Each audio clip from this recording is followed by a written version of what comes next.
Najib Telma, des actualités uniques, dynamiques et renversantes dans le journal TV. Algo manarakani Izo, Algo ny kalitao amin'ny vidiny mirary. Olotranao ny fampalalam-baovao. Ina, plus raffiné que jamais. Ita, huilerie industrielle de Tamata, izatra amin'ny telo sy roa arivo. Olotranao ny fampalalam-baovao.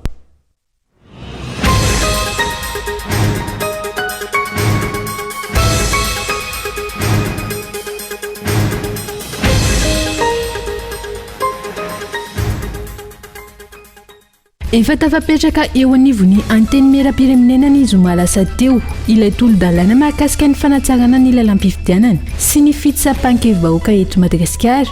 Solombavambahoaka misy 7 no niaraka nanolotra ity tolo-dalana ity izay niainga tamin'ny alalan'ireo recommandation maro samihafa. Ny fanomezana BTS na ny bon de trésor spéciaux ho an'ny orinasa jiramano alanenina farany amin'ny fanarenana ity orinasa mpanjakana ity ho ny paitoekarenana Johnson Ugandroany na iovatrany aza ny paikady rehefa tsy eo ny fahaiza mitantana ho sarotra ny anarana ity orinasa ity raha ny fanazavana. Nankalazaina Androany fa 7 taona nanambaran'ny fahaleovantenan'ny États-Unis ho an'ny masovo amerikana monina sy miasa eto Madagasikara. Nanamafy ny fahavononany an'olo-tanana Madagasikara hatrany États-Unis amin'ny fampiasam-bola ka hitondra vokatsoa ho an'ny firenena roatonta. Lavombalany namana nandritra ny fifampitofirana teo amin'ny Zandaro Maly tao kely Mahavoky district Andirameny Irabenazafy Ernest Dirambola izay lehibe ny dahalo mpamelokeloka amin'ny Alatromby amin'ny district Andirameny ary mampikony mbola mitohy amin'izao fotoana ny fanarahan-dia ireo dahalo hafa namany ary ny fanangonana ireo zandary ireo omby alatra. Any ivelany nomelohan'ny fitsarana ao Dakar igadra 2 taona an-tranomaizana ny mpanohitra Senegal Ousmane Sonko izay isan'ireo nambara fa kandida ho filoham-pirenena amin'ny taona 2024 no ny kolikoly ataon'ny tanora no antony ny ampangana azy araka ny fantatra. Arahintsika vetrany ary ny andindinin'izay.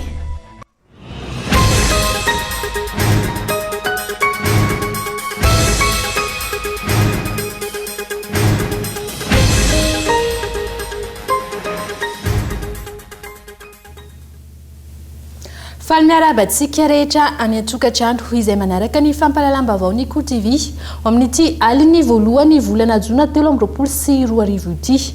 Tonga soa eto amin'ny vaovao ny Kolo TV asanatrany isika rehetra ny an-tokatrano anaraka ireo fanadihadiana hatramin'ny farany. Vaovao mikasika ny lalam-pifidianana avitrany avy hatrany no ankafantsika ny fampalalam-baovao.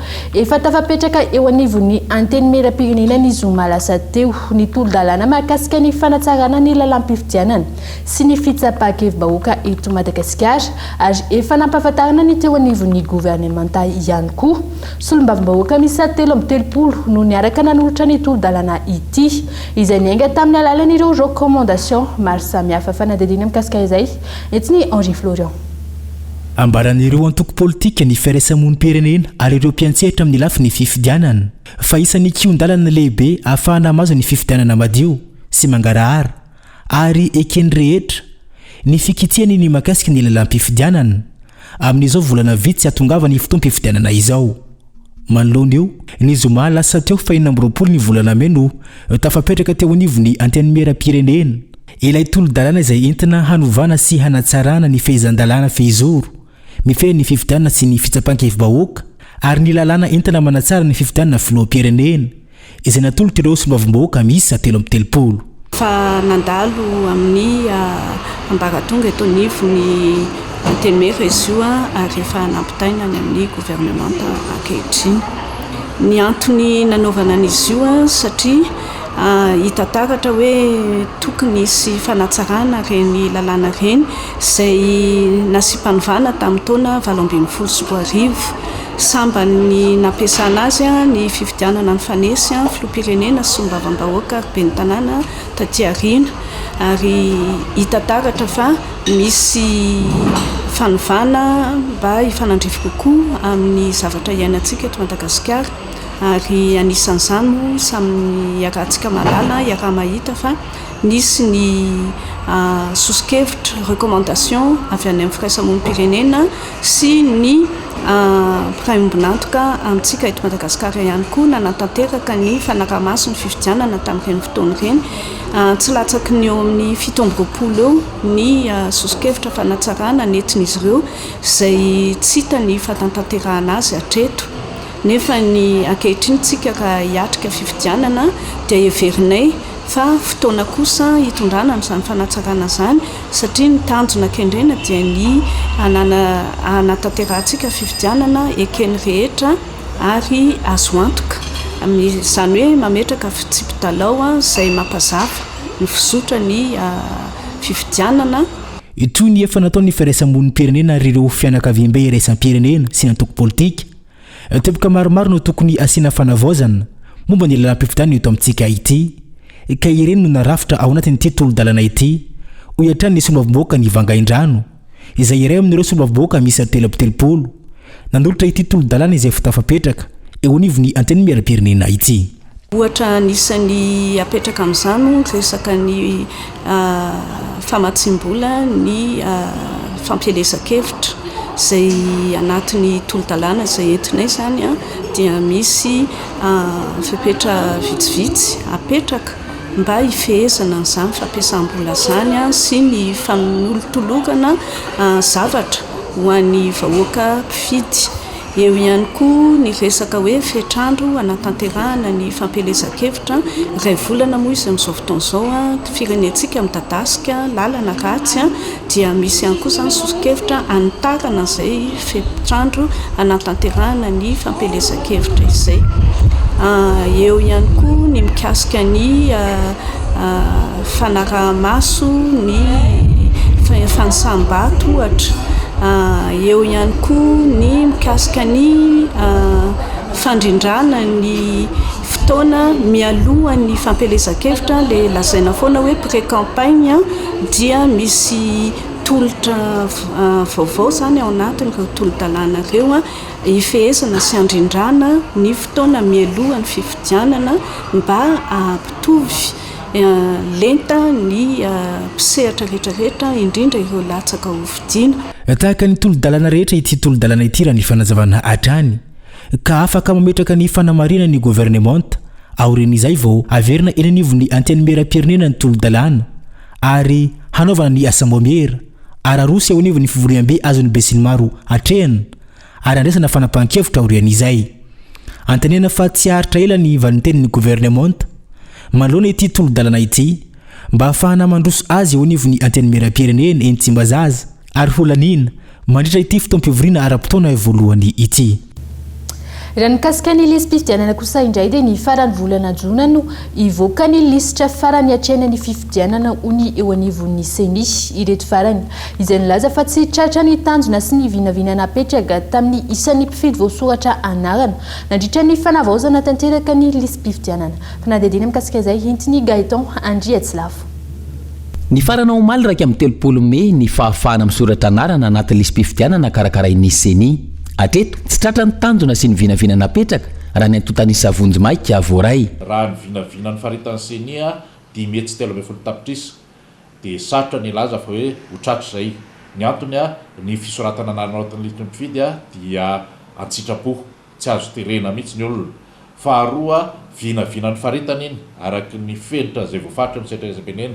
Fa na izany zany dia izay mietrehitra hoe tratra ihany ny tanjona satria ilay endriky ny fitombon'ny mponina eto Madagasikara dia hitantaratra tao anatin'izay fitombon'ny isan'ny mpifidy izay satria efa mihoatra amin'ny 10 tapitrisa izy zao zany tsika miteny zao mbola mitombo eo arakaraka ny fatongavany avany amin'ny fokotany sy isan'ny antony nahatonga ny tsy fahatratrarana ny tanjona ny tsy fampiny fanentanana ankoatra ny tsy fandresen-dahatra isoratra anarana avy amin'ny olo-pirenena maro ihany koa ireo fokotany tsy narisika tamin'ny fanentanana sy ny fiantsonan'ny mponina isoratra anarana. Isan'ny ahitana izany ireo fokotany indrenivohitra ka nahatonga ny tapy isoratana anarana ho ambany raha mitaminy ireo fokotany hafa. Ambony vohatra aloha tamin'ity dia hita hoe nalaidaina satria raha ny ankapobeny raha talohan'ny famaranana vonjy-maika na ilay arretage provisoire iny ny fotorantsika dia ny tanàn-dehibe tahaka n'Antananarivo renivohitra latsaka kokoa any amin'ny 90 raika 90 isan-jato ny any amin'ny fahatra sasa nefa dia efa nisy natratratra any amin'ny 20 sy 5 tsy hoe malaindaina na mazoto fa io voalohany aloha miakina amin'ilay tompona rekitao ny fokotany le mpanetsiketsika raha ny fokotany sasany zao tao anatin'ny volana oktobra dia efa karazany tapitra voasoratra raha ndray ohatra hoe fokotanynay any amin'ny distrika mifandrina satria ny faritra Maoromaniny no sahaniko dia nahafantarana zany ny any amin'ny faritra misy distrika Mandoto zany tsy midika hoe reny lisitra zay vita aloha reny dia tena araky ny tokony ho izy fa zay ny ilana n'ilay fanentanana koa hoe alao anara-maso tsika oloperenena rehefa tonga amin'ny fotoana ivoahan'le lisitra avy aty amin'ny foibe. Raha ny tety andro araky ny fanazavaan'ny seni nanomboka androany ary aritra 10 andro mandray ireo takelaka nandraisana ny lisitry ny mpifidy na ireo fanamarinana na fanitsina ireo ratsa mangaiky ny seni eo anivon'ny distrika ka mampiditra izany ao anatin'ny solosaina aorian'ny 10 volana jona miveriny any amin'ny fokotany ny lisitra ary manana 20 andro anaovana fitsiriana eny anivon'ny fokotany ireo voasoratra anarana ao anatin'izay no anatanterana ny fanitsiana raha misy ny tsy fahatomombanana aorian'izay vao mivoaka ny lista definitiva na ilay lisitra hoenty miatrika ny fifidianana. Ny fanomezana ny BTS na ny bon de trésor spéciaux ho an'ny orinasa jirama no alanenina farany amin'ny fanarenana ity orinasa mpanjakana ity ho ny paitra Karina ra Johnson Huga androany na iovatra ny aza ny paikady rehefa tsy eo ny fahaiza mitantana ho sarotra ny anarana ity orinasa ity raha ny fanazavana atrany nela ranefson. Fialana nenina varany amin'ny fanarenana ny orinasa jirama no antony hinandraisan'ny fanjakana fepetra amin'ny fanomezana BTS na ny bon de trésor spéciaux amerenany ity orinasa ity nitrosany araky ny tatitry ny filan-kevitry ny ministra ny voka omaly zanabola mamijijana ny adimy hatramin'ny 7 isanjato no alaina amin'ny orinasa jirama amin'izao afindramambola amin'ny fanjakana izao. Ka zay le hoe zay le mahatonga amin'ny teny hoe tsy maintsy le tsara tatana amin'izay zany le jirama tsy maintsy manao foana tsony zany ny mpiasan'ny jirama raha mbola teo velona le orinasa dia zay no mahatonga an'le izy hoe tsy maintsy entitra amin'izay zany le fitantanana an'le orinasa ahoana amin'izay ny hitantanany andreo dia io arakaraka le olona zay hitantana amin'ny jirama io mety ngamba mety fidy aka DG vaovao amin'izay izy aka fomba fiasa mihitsy zany tena tsy maintsy miova tanteraka fa tsy mijanona amin'izao tsony dia ngamba mety amidy ny fifaranaika ka tsy maintsy izay le izy rehefa tsy mahaverina vola ianao dia tsy maintsy amidy le orinasa io zany ny ataoko hoe eritreritro hoe mety alanenina farany ataon'ny fanjakana amin'ny jirama fa rehefa tsy tafarina amin'izy dia tsy maintsy amidy ny fifarana. Hatreto aloha tsy hita mazava ny ezaka ataon'ny fanjakana hanarenana ny orinasa jirama sy nisy olana ara-herinaratra eto amintsika tao anatin'ny 5 taona ny atony tetika saofika sy avolobe izay noheverina ama ny olana misy eto amintsika efa atsiorina vao milaza ny fitondram-panjakana fa iroso amin'ny tetika famokarana herinaratra avolobe araky ny fanaovantsony ny farany herinandro lasa teo. Profo manambara fa tsy misy paikady mazava sy tsy misy finiavana amany olana ihany koa avy amin'ny mpitondra nandritra izay fotoana izay. Raha ny nambarany paitwe Karina mila mametraka politika sy paikady mazava ny fanjakana sy ny mpitantana eo anivon'ny jirama. Ny fahazahoana BTS na ny bon de trésor spéciaux izay mitaky fanantsarana maro eo anivon'ny orinasa raha ny fanazavana hatrany. Ny zavatra olana hita nefa dia zao hoe tato ato zany mbola nisy any le fampidirana jiro le jiro nefa tsy ampy amin'ny lafiny rehetrarehetra dia fomba ahoana zany no amenona le banka tsy ampy io inona ny tetikasany jirama afahany manao an'izay dia ohatran'izay keo ny rano hoe tokony mbola mijanona mandry seza ihany sa tonga dia andeha koa hanao fitrandrahana rano hafa satria tsy ampy ny fitombon'ny mponina mihitsy ireo zavatra ireo dia fa tokony efa mijery lavitra zay zany fa tsy hoe akory hoe tafiditra androany le vola hoentin'le bon de trésor dia mijanona amin'izay ny olana fa eo vao tena manomboka ny olana jirama ny olana amin'izay zany hoe tsy miankina ny fanjakana tsy hanampy azy tsony dia midika amin'izany zany tena mila fomba fitantanana vaovao tanteraka le jirama.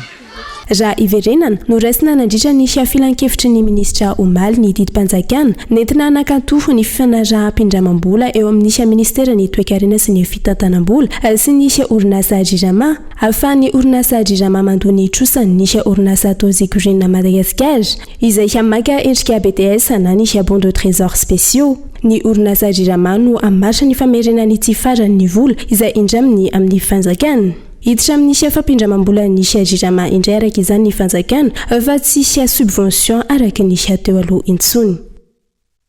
Nanika ny fitonjato sy efatra arivo ariary ny €1 androany voalohany volana jona tsy mety mahazo aina araka izany ny sandam-bola malagasy izay niena hatramin'ny 20.900 tao anatin'ny 3 taona farany hatramin'ny androany tsy ahitambokany amin'ny fanatsarana ny sandany ariary ny politika ny fanjakana ony paitoekarena isan'izany famerana ny olona manana ny canton de vise napetraky ny fanjakana ampiakatra ny sandam-bola saingy ny mifanohitra amin'izay no zava-misy ankehitriny. Tafiakatra 4.7 sy 304 faingo 3.70 ariary ny $1 ary 7.7 sy 904 faingo 2.20 ariary ny €1 androany voalohany volana jona 13.20 raha ny zava-nisy tao anatin'ny 3 taona farany. Fianjairana hatramin'ny 20.700 no hita tamin'ny ariary ny volana desambra 7.20 hatramin'ny desambra 2.20 araka ny tarehimarika navoakany banky foiben'ny Madagasikara. Raha ny sanda 7.20 sy 903 ariary ny $1 ny totongana hatrany amin'ny 2.20 sy 704 ariary izany tao anatin'izay 3 taona izay. Ny fiankinan-doha amin'ny fanafarana entana izay mametraka ny balance commerciale ny firenena ho déficitaire no antony saingy misy ny lafin-javatra mampametra-panontaniana hatreto. Napetraka zany flottement dia fantatra fa enjerany sandam-bola malagasy tsisy mahagaga mampalahelo fotsiny dia zao. Ianao rehefa anatin'izany atao hoe change flottant zany tokony tsy maintsy miova isan'andro ny vidiny entana farana avy any ivelany arakaraky ny sandam-bola misy isan'andro. Zavatra rehetra afarana avy any ivelany tokony miova isan'andro.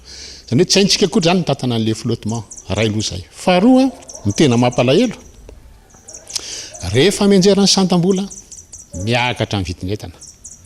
Raha vao mahazo aina kely le sandam-bola tsy mihetsika ny vidiny entana. Zay mahatonga an'le hoe ny inflation teto amintsika na ny fiakarana vidiny entana raha isoko hatrany am-boalohany raha iso fotsiny hoe vary 30 ariary taloha zao ny vary 20 000 francs dia samy manao calcul fa any amin'ny 60 000 70 000% ny inflation.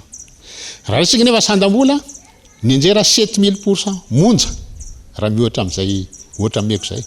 Zany hoe fito avoeny farafakely na 10 avoeny fiakarana vidiny entana raha oharina amin'ny hatramin'ny androany tsy manana politika momba ny vola mazava ny fanjakana.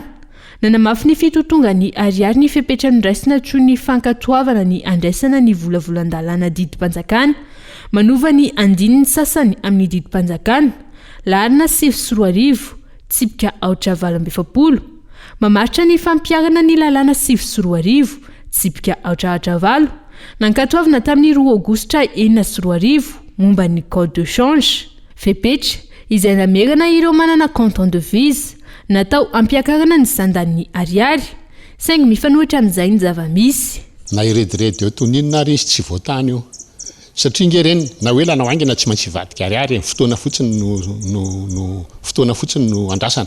Za zao nanana amin'za particulier nanana canton de vise atao dia teneniko eto ahita amintsika hoe zao tsika miteny zao misy contrôle d'échange raha mampiditra ohatra hoe 3 000 € avy any amin'ny compte avy any an-dafy maketo tsy azoko ampiasaina io na teny ary hoe androany zao hoe ay nahita tomobile any a Frantsa ndia hanafatra tomobile vola ampiasaiko io 3 000 € io tsy azoko atao io vogadro io lasa ny midy io efa nazy io fa ny fotoana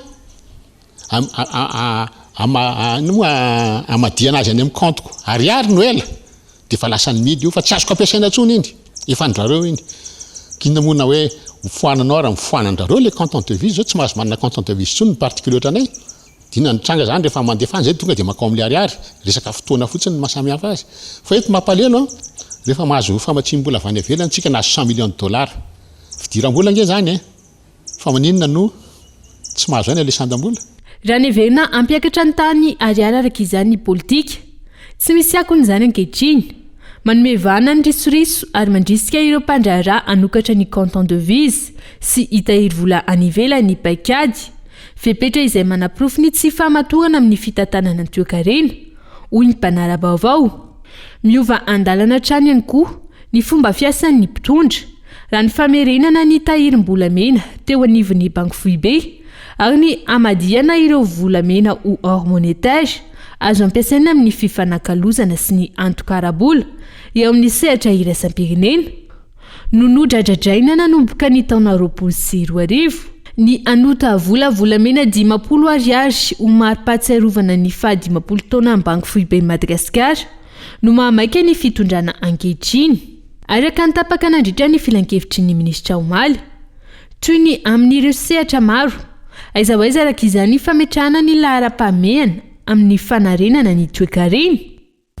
Fa lafim-baovao hafa kosa indray no tontosaina androany voalohany volana Jona ny fankalazana ny 7 taona nanambarana ny fahaleovantenany États-Unis ho an'ny masoivo Amerikana monina sy miasa eto Madagasikara nanamafy ny fahavononany an'olo-tanana ny Madagasikara hatrany États-Unis ho fampiroboroboana ny toekarena sy hisokatra amin'ny fampiasam-bola ka hitondra vokatsoa ho an'ny firenena rotoroto. Gaeton Andriatsilavo.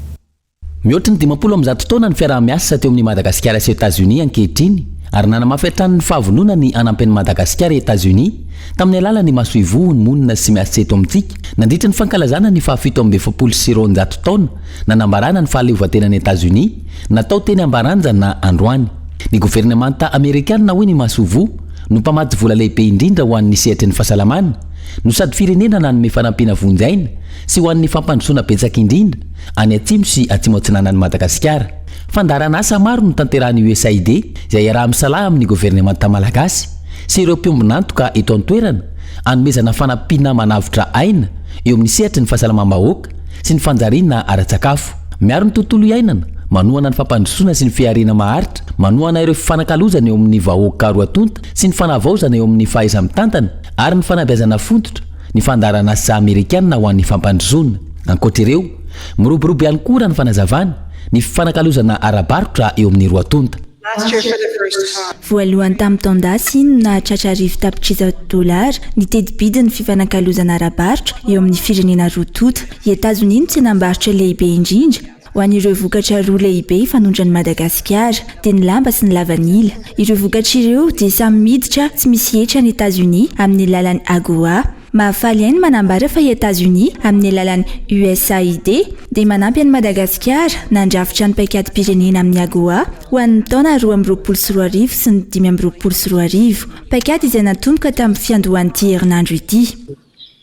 Nanamafy ny masoivo androany fa miara-misalaha amin'ny gouvernemanta tany Madagasikara ihany koa ampanjariana ny filaminana eto an-toerana sy eto amin'ny faritra manodidina amin'ny alalan'ny fiaraha-miasa amin'ny polisy pirenena, ny zandarmaria pirenena ary ny tafika. Tanjona raha ny fanazavana ny adina amin'ireo herisetra mahery vaika ny jony tsy ara-dalàna ny famarinana sy fanondranana olona ntsokosoko ary ny fanondranana zava-mahadomelina sy zava-boary isan-karazany. Ho fiatrehana ireo ambana miseho amin'ny tontolon'ny fampiasam-bola sy ny fandraharana eto amintsika namoaka plateforme anampila ireo mpandraharaha malagasy ny MCB Bank nisy androany fampahafantarana izany sy ny fifanakalozana ny arana tamin'ireo manam-pahaizana manokana eo anivon'ny MCB. Fanadidina mikasika izay. Trade.mcb.mg io plateforme nasehatra vaovao napetraky ny MCB Madagasikara ho fanatsarana ny tontolo ny fandraharana sy ny fampiasam-bola eto Madagasikara. Hita ao anatin'io plateforme io avokoa ireo rehetra ilaina sy mifanaraka amin'izao fiovan'ny toedrarà maneran-tany izao. C'est 15 000 pages d'information sur 190 pays.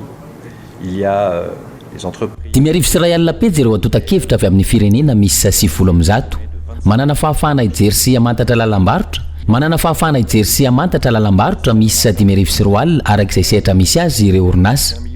Misy ireo atotan-kevitra avy amin'ny tsena iraisam-pirenena misy 7,000 ary mihoatra ny rahetsy ireo mpamatsy sy mpanondrana vokatra ahafahan'ny orinasa mamantatra hoe iza tamin'ny fotoana manahoana sy firenena aiza no nanondranana iny vokatra. Araka izany dia tena fitaovana lehibe. Misy ihany koa ireo tsenam-barotra iraisam-pirenena misokatra sy ny fijerena mialoha ka ahafantaran'ireo orinasa sy ahafahan'izy ireo mandray fepetra ara-potoana azony mahazo tombony amin'ny fandaharahana ataony. arosina ihany koa fa misy ireo atotakevitra mikasika ny faditseranana ny fanaraha-maso amin'ny fanondranana sy ny fanafarana ireo antota-taratasy sy fandefasanentana avaozina isan'andro ireo antotakevitra ireo. Les documents d'expédition et ces bases de données sont mises à jour de façon quotidienne. Tanjona hoy ny tompona andraikitra ny afan'ireo mpandraraha malagasy misehatra amin'ny fanondranana sy fanafaranentana na ireo mpampiasa vola anana ny atotakevitra ilaina raha-potoana sy mifandraika amin'ny zava-misy iainana ka ho afaka mampiroborobo ny fandrarana ataon'izy ireo.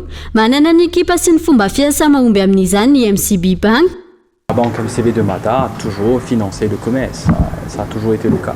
Ny MCB Madagasikara dia mamatsy vola hatrany ny varotra. Izahay ao amin'ny foibe dia isany mandray anjara feno amin'ny famantsim-bola ny varotra ihany koa. Ka ny apetraka ankehitriny ho an'ireo namana eto Madagasikara dia ny ekipanay sy ny famakafakana nataonay. Ka izay tolo-tanana izay dia voatsinjara mazava tsara amin'ny zotra-pamatsiana ireo orinasa. Araka izany ankehitriny, miaraka amin'ny ekipanay dia miezaka izahay hitady vahaolana hafa ahafan'ireo orinasa malagasy manana famantsim-bola mahomby kokoa sy ahafahan'izy ireo mandrombaka ny fahafahana amin'ny voatra. De mieux, je dirais, cerner les opportunités. Raha tsy hivina, nisy androany ny famelabelarina mikasika ireo ambana miseho amin'ny tontolo ny fandrarana sy fampiasam-bola izay tsy azo idivirana noho izay mifandray amin'ny famatsiana sy ny toe-java-misy manerana izao tontolo izao. Tonga nizara ny trikefany tamin'izany ireo manam-pahaizana manokana eo amin'ny sehatry ny fandrarana. Dia izay koa mamana ny tapany voalohany fampalalam-baovao mamirotronanao aoriany dokam-barotra fohy.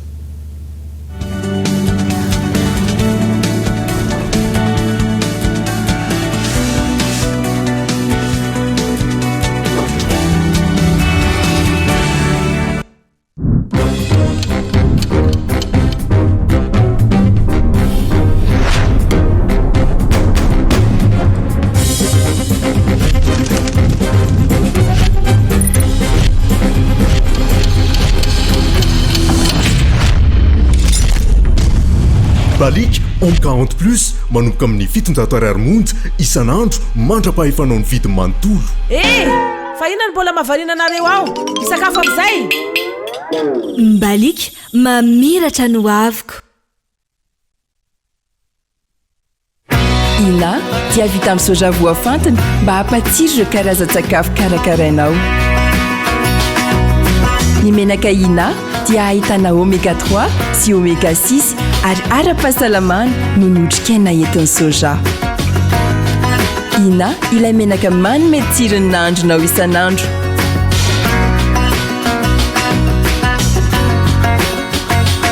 Ina, plus raffiné que jamais.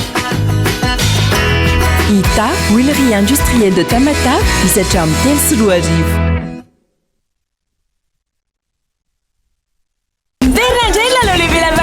Andao ilalao fa loka maro no zarainy ampitomboiny vitanao fa mety azahoana hatramin'ny fiarakodia. Fiarakodia tsotra ny fomba fandraisana anjara. Manangona étiquette triangle à la vache qui rit enina misy sary personnage Disney samihafa. Apetao amin'ny taratasy fotsy misy anarana, ny adresse, ny CIN ary numéro téléphone anao. Ataova anaty valopy aratero mivatana any amin'ny somadis tsara lalàna na alefaso amin'ny boîte postale à 590. Ny fisarihana dia atao amin'ny alarbi fito jona amin'ny roa ora ao amin'ny somadis tsara lalàna. La vache qui rit parce que c'est bon de rire.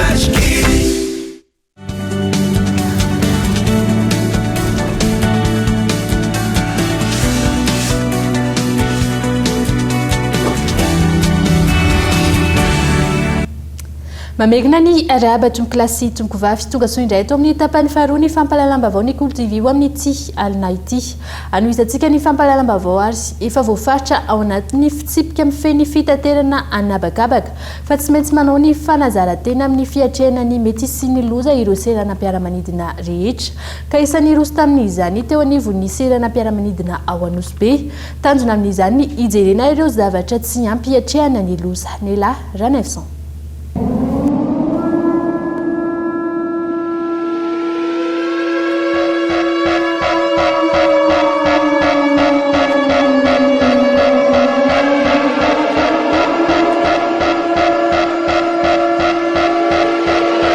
ny fanjakana sy ny OACI na ny Organisation de l'Aviation Civile Internationale no mametra fa tsy maintsy manokana andro iray isaky ny roa taona ireo seranam-piaramanidina anaovana fanazarantena hiatrehana raha toka misy ny loza-piaramanidina. Isananao izany eto amin'ny seranam-piaramanidina Nosy nandritra ny fanazarantena no hanametrahana sy nanamafisana ny anjara andraikitry ny olona tsirairay avy.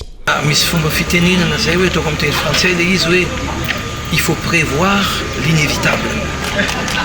Zany hoe tsika zany tsy maintsy mieritreritra ny zavatra mety hitranga, zavatra tsy misy nefa zavatra mety hitranga.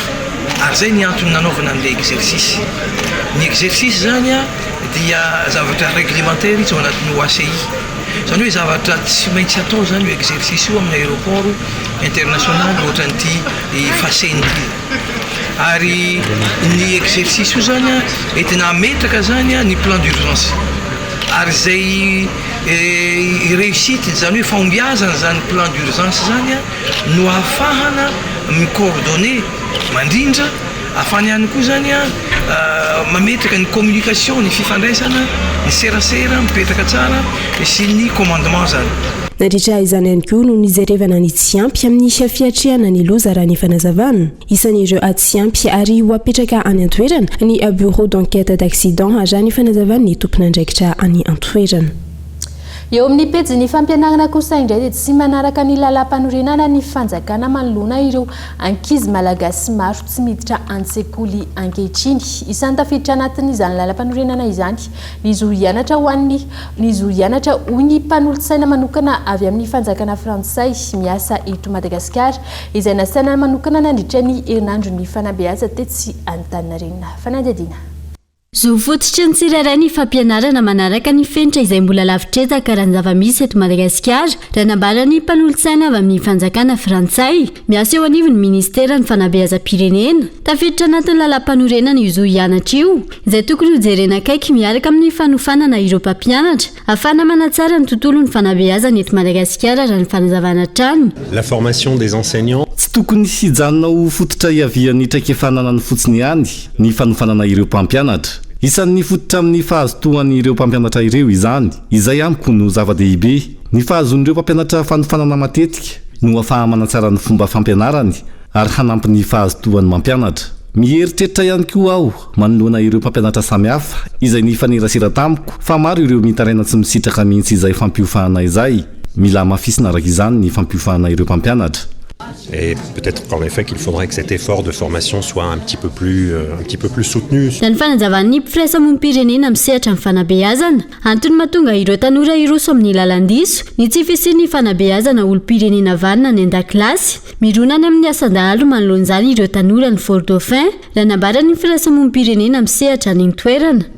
Mangatay tarezahay misadresser amin'ny ministère et surtout les ministres. Ministre même nous s'adressavako amizay mba hisio instruction civique 15 minutes manomboka amin'ny CM1 manomboka amin'ny préscolaire mihitsy raha tezanao ny zaza dia afaka mihatsara le caractère ary tsy manana citoyenneté tsika malagasy ho dahalo. Zahay zao tena problème mandeha ty dahalo manafika misy maty tomobile tiritsirina chauffeur misy maty nefa io tsy voava mba vahao koa dahalo fa mijaly rezahay ka zay ny système ko dahalo isy solution. Nanomboka tamin'ny 17 Mey hatramin'ny 2 Jona ho avy zao ny herinandro maneran-tany ho ny fanabeazana amin'ity taona 2024 ity nisy androany famelabelarana narahana dihevitra no karakarain'ny CONAMEP ijerena ny olana amin'ny fanabeazana ankehitriny.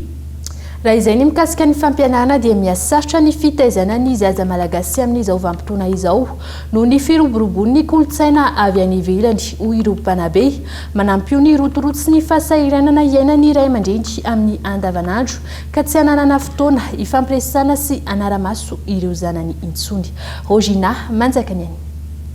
Malalaka ny fitaizana ny ankizy ankehitriny tsy indray aman-dreny ihany no manabe ireo zanany fa mandray anjara amin'izany ihany koa ny fiarahamonina mahatonga ny goragora eo amin'ny fitaizana tsy ampy ny fanaraha-maso ataon'ireo ray aman-dreny ka ny fiarahamonina sy ny tambazotra tserasera no akan'ny ankizy sy ny tanora lesona. vokany miamaditra ireo ankizy ary nanampy an'izay ihany koa ny fandrarana ny fikasihan-tanana ny ankizy any an-dakilasy na eo aza ny fahadisoana ataony. Memafy aloha tena memafy ny fanabeazana ankehitriny satria tsy mitovy tsony ny zava-nisy ny ainana efa tamin'ny 20 taona na 40 taona lasa sy amin'izao. Ho an'ny sekoly manokana izao dia tsy mitaiza ara-tsaina ihany fa ara-panasy ara-batana zany no amenona azy. Dia tsy dia hoe misafidy finoana loatra izay akory fa mamelanja fitaizam-panahy zany fa prisihana ny ankizy. Prisihana foana ny ankizy hiditra amin'ireny fikambanana masina sy kristiana ireny fa ho an'ny atao amin'ny sekoly manokana misy fizarana tenin'Andriamanitra amin'ny alalan'ny tantara, amin'ny alalan'ny seho an-tsehatra, matetika zany atao. Ilaina ihany koa ny fanamafisana ny fiaraha-miasa eo amin'ireo ray aman-dreny sy ireo mpampianatra.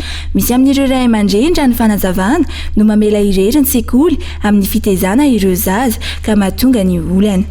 Mitoro-hevitra aloha zany dia tsisy afa-tsy ny hoe fiaraha-miasa voalohany raha hoe miresaka sekoly tsika dia miara-miasa ny mpianatra, ny ray aman-dreny, ny mpanabe.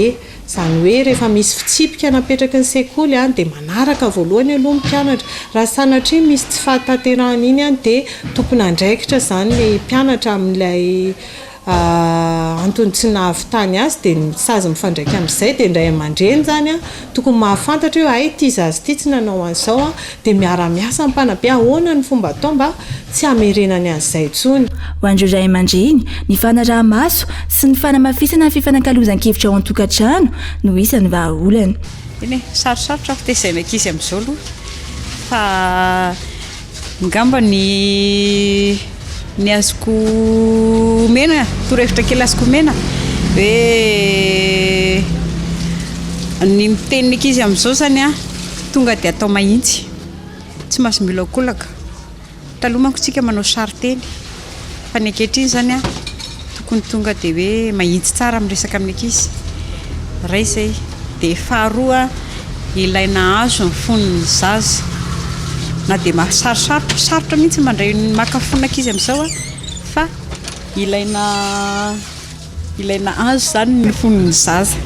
Ny fikapohana mandratra ngamba amiko tsy mety fa fikapohana famaizana azoko atao. Ankoatra ny fanabeazana ara-tsaina, ilaina ihany koa ny fanabeazana ara-panahy sy ny fampidirana ireo zaza amin'ireny fikambanana miankina amin'ny fiangonana ireny. Hoy ireo ray aman-dreny, hananana olom-banona sy vonona ho reharehan'ny firenena. Endriky ny fiandrianam-pirenena ny fampiasana ny teny malagasy ka tsy tokony atao ambany zavatra hoy ireo mpikambana eo anivon'ny akademia malagasy nandritra ny fanokafana tamin'ny fomba ofisialy ny iray vola ny teny malagasy androany. Isan'ny sakana tsy ahafahana miroso amin'ny tena fampandrosoana ihany koa izany hoy ireo vondrom-bahoaka itsinjaram-pahefana ka tokony hitadiavana vahaolana Daniela Minoso. Very ny asan'ny teny malagasy eny anivon'ny sampandraram-panjakana amin'izao fotoana raha nambarany ireo mpanoratra mpahitatana sy mpamakafaka ny teny malagasy manapirovy izany lalam-panorenana eto amintsika izay tsy nadika amin'ny teny malagasy fa natao amin'ny teny vahiny avokoa. Endriky ny fiandrianam-pirenena ny teny malagasy ka tsy tokony atao ambany zavatra ary tokony ohatra velona amin'izany ny mpitondra fanjakana. Aty aoriana isika amin'izao vanim-potoana izao dia tsy tazana intsony zany fa ny fanjakana malagasy raha mifampirara mifanao fanekena amina firenena vahiny anankiray dia teny frantsay ny akamaroany ary tsy misy dikany akory amin'ny teny malagasy ilay fifanekena. Ny dikan'izay zany dia manjavona eo amin'ny fanehoana ny fiandriana ny firenentsika ilay tenintsika. Zay no isariako ny saina ny amin'ny hoe teny malagasy ny raha-panjakana dia endrika anankiray mampiseho ny fiandrianam-pirenena ilay fampiasana ny teny malagasysika. Isika mihitsy any tsy mahamme aziny iza amin'ireo mpitondra tsika ireo tsy mahay teny malagasy iza vodeo vao nampiasa ivona teo hoe tamin'ny andron'ny jeneraly Ramanatsoa ihany na iza ny resaka vahiny resaka tamin'ny jeneraly tsy maintsy miteny malagasy izy dia adika ny teniny fa maninona ny rehetrarehetra nohatra ny hoe finaritra raha ny teny vahiny no ilazana hevitra nefa eto Madagasikara. Makany frantsay ianao hiteny anglisy ve ny frantsay, makany angletera ianao hiteny frantsay ve ny anglisy sanatria izany. ankilany sakana ho amin'ny fampandrosoana ho an'ireo ben'ny tanàna maro manerana ny nosy ny tsy fahazony mizara ny vinan'izy ireo amin'ny teny malagasy raha ifandray amin'ny mpamatsy vola hoy nambarany ity ben'ny tanàna iray ity. Ohatra raisiko amin'izany ohatra hoe raha manao tatitra ny mpitandro ny filaminana izay avy nanao ny asany any amin'ny ben'ny tanàna ohatra dia ny zavatra hitanao dia amin'ny teny vahiny ranoray ny tatitra izay miverina makaty amin'ny ben'ny tanàna. Raha ohatra ka manao ny fandrarana amin'ny tsy fisiany rambole ohatra na ny fanotorana tany ny avy any amin'ny fanjakana izay malagasy ny manoratra dia raha vantana any amin'ny commune izany dia mbola amin'ny teny frantsay ray manontolo nanatanterahana zany izany mbola manaporofo ny endrika izay tsy fanomezakasy na ny teny malagasy izay ampiasaina ho an'ny malagasy sy ny malagasy izay tokony hisitraka an'ilay izy ao anatiny. Manodidina ny 4 arivo amin'izao fotoana ny teny malagasy vaovao no raketina anatin'ny rakim-pahalalana na sipantsina. Izay ivana no sokafana tamin'ny fomba ofisialy androany teny amin'ny akademia malagasy Tsimbazaza ny iray volany teny malagasy ho an'ity taona 2022 ity. Nisy nandritra izany famelabelarana mikasika ny fampiasana ny teny malagasy sy ny raharaham-panjakana izay nandraisan'ireo akademisianina anjara. Isany koa mandritra ny fankalazana ny hetsika fifaninanana mamorona lahatsoratra na tononkalo.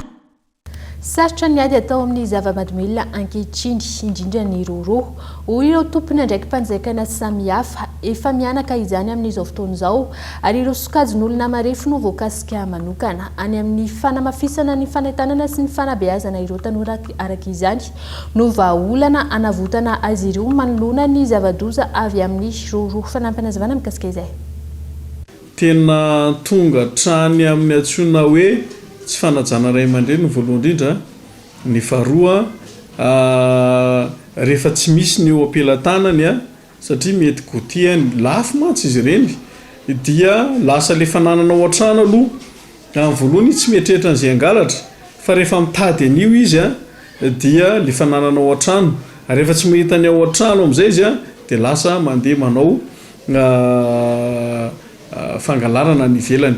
Ka ho anay zany eto amin'ny ministera am-ponina dia efa midina eny amin'ireny centre maromaro isan-karazany ireny izay manao fanentanana. Atoato zao dia andeha hidina eny ambany tanàna andeha hanao sensibilisation amin'izay resaka fidorohana zava-mahadomelina sy ny herisetra izay atao amin'ny ankizy satria na tiatsika na sy tiatsika dia vokatra ny fidorohana no mahatonga ny antsoina hoe herisetra.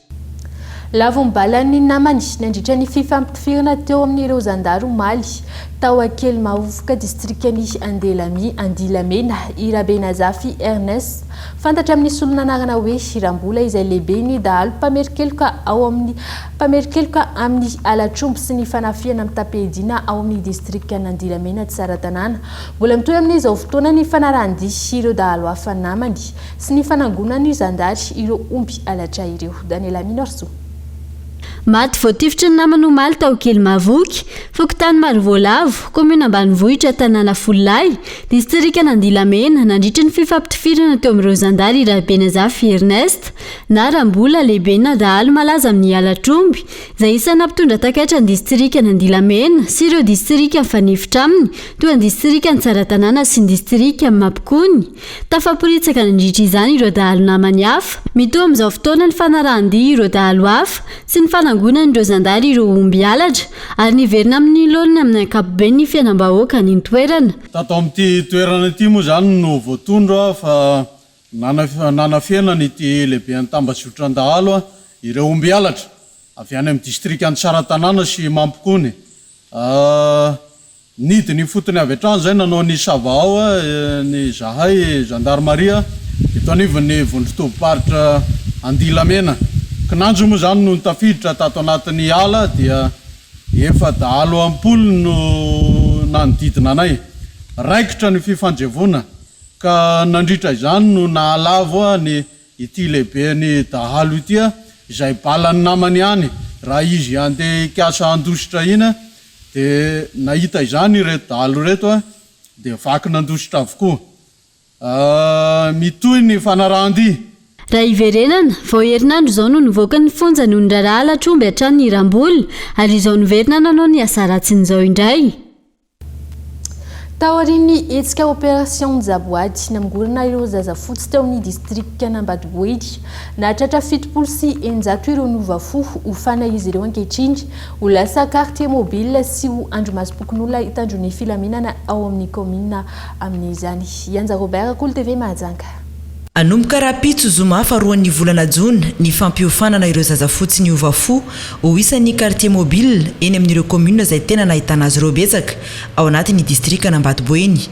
Tonga tao anjiji ny maraina teo ny commande ny ZDS Ankaravantsika ny commandant groupement Amboeny isy ireo mpitandro ny filaminana manamboninahitra isantsokajiny izay ifanometanana amin'ny toromarika amin'ny fampiofanana azy ireo. Ny formation izay omena azy ireo moa zany dia fanofanana atao hoe ara-teknika mihitsy amin'ny le hoe auto défense villageoise. Moa zany mazava ho azy tsy maintsy misy ny appui teknika izay tsy voazava eto ho ataon'ireo mpitandro ny filaminana izay hanome ny fanofanana fa tsara petraka zany ny lamina amin'izay ary izay ny antony nandraisana fotoana lavalava satria lafin-javatra maro amin'izay fitandrona ny fandriampahalemana izay aty fotony no ampianarina azy ireo.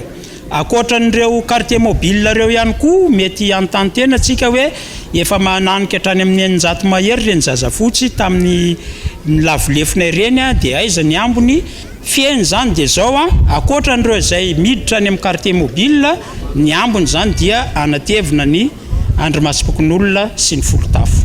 Aharitra iray volana ny fampiofanana ireto zazafotsy izay niovafo ireto ao anjiji ary amin'ny ity andiany voalohany ity miisa 100 no isitraka ny fiofanana. Vonina zay io niovafo anao raharaha iara-miasa amin'ny fanjakana. Fiofanana taoko mety hitondra fahasoavana amin'ny vatana satria amin'ny mampandry le tany aty amin'ny toerana misy anay. Ny zavatra tena eritreretinay amin'ny tanàna misy anay dia mba hampandry fahalemana an'le vahoaka sy le remandreny ao amin'ny toerana misy anay. Zay le tanjona anay anatin'le asa ho atao. Raha tsy ivony dia taorian'ny disadisa izay nahafatesana ireo zazafotsy ny OP tao anjiji sy tao manerinerina no nandraisana ny fehipetra amin'izao fanomezana ny fampiofanana ireto zazafotsy izay niovafo ireto ka aorian'ny iray volana dia andrasana noho izany ny traikefa izay hoentin'izy ireo eny anivon'ny fiarahamonina izay misy azy ireo tsirairay avy. Vitsy ny olona mahafantatra ny mahazava-dehibe ny voninkazo sy ny anjara asany ankoatra ny mahaingo-trano sy haingo-tanana azy mitana anjara toerana lehibe amin'ny fandrindrana ny tontolo iainana ihany koa izany hoy ireo mpisehatra. Richela Jabarvelo. Tsy fampiaingona fotsiny ihany fa mitana anjara toerana lehibe amin'ny fandrindrana ny zavaboary ny voninkazo. Ny tombo ireo olona liana aminy ary ny vehivavy ny ankamaroany. Fotoan'izao faran'izay zavatra mahasarika ny olona ny resaka fambolena. Diso betsika raha mitana voninkazo no mahasarika ny olona tsy ny voninkazo ihany fa ny fambolena iray manontolo. Reny amin'ny tambazotra sosialy eny zao dia be no mivarotra fa le misehatra le fisehoana mihitsy no mbola tsy ampy. Izay no mbola ataoko hoe mampatahotra kely ny zareo ngambany fa tena azo atao le izy, azo atao tsara. Dia ny olana kely angamba no mahatonga ny olona tsy tena hoe samy resy mandeha loatra ao anatin'ilay izy dia amin'ny resaka faharetana. Ny masom-bolo tsy hoe alefandroany dia mitsiry rapitso fa mila faharetana finiavana indrindra satria mila fikarakarana be ny voninkazo. Tsy hoe misy olana fa fikarakarana mila nao zany eo aminazy eo mba hitondra vokatra sy hitondra tsimoka tsara. Ilaina fikirizina sy fahaizana ary fitiavana ny fambolena voninkazo raha tiana hahavanana ho ireo mpamboly sy mpivarotra. Ny fomba fikolokoloana azy ianao zany mila hoe manao zezika, mila manondraka rehefa maina ny andro. Le manao zezika io manao andray mandeha isa-taona havana zany le fototra manodidina satria ohatra antsika olombelona ihany koa zany mba mila sakafo dia izay tsy maintsy hikarakarana azy ho antsika mpamboly. Ny tombony azo ny fambolena voninkazo dia manana mahita zavatra tontolo mahafinaritra ianao ohatra ny misarisary tontolo paradisy ety an-tany mahafinaritra be daholo zany ny tontolo hitanao dia ankoatran'izay mitarika onde positive ho anao le tontolo natiora voninkazo rehetrarehetra iny.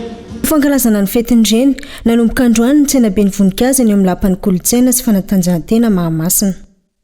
ho amin'ny maresaka any ivelany dia nomilohy ny fitsarana ao Dakar igadra roa taona an-tranomaizana ny mpanohitra Senegal Ousmane Sonko izay isan'ireo nanambana ny nanambara ho kandida filoham-pirenena amin'ny taona 2024 noho ny kolikoly atao amin'ny tanora no antony nampiangana azy araka ny fantatra tetsy ankilany.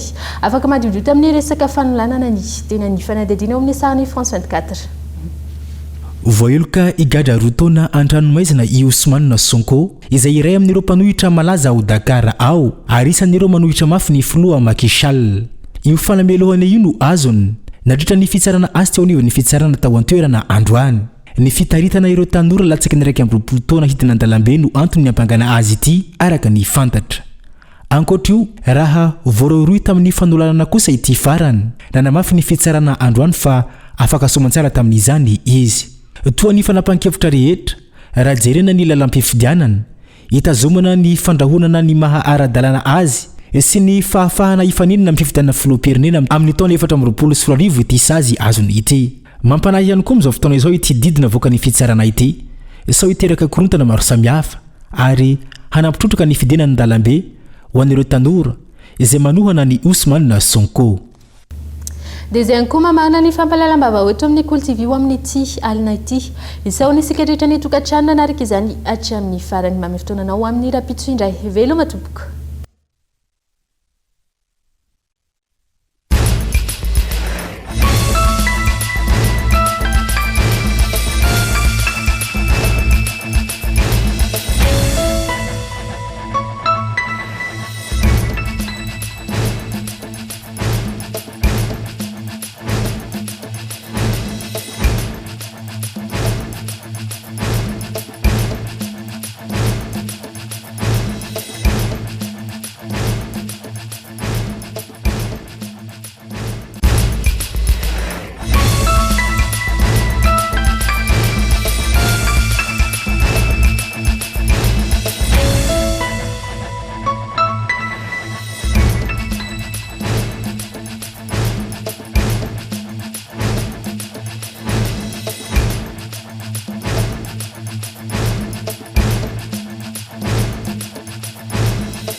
INA, plus raffiné que jamais. ITA, huilerie industrielle de Tamata, Isacham Rive, vous a présenté Ni Vaovao. Algo, Manarakani Iso, Algo, Nikaltao, un vide mirage. Vous a présenté Ni Vaovao. 5G Batelma, des actualités uniques, dynamiques et renversantes dans le journal TV.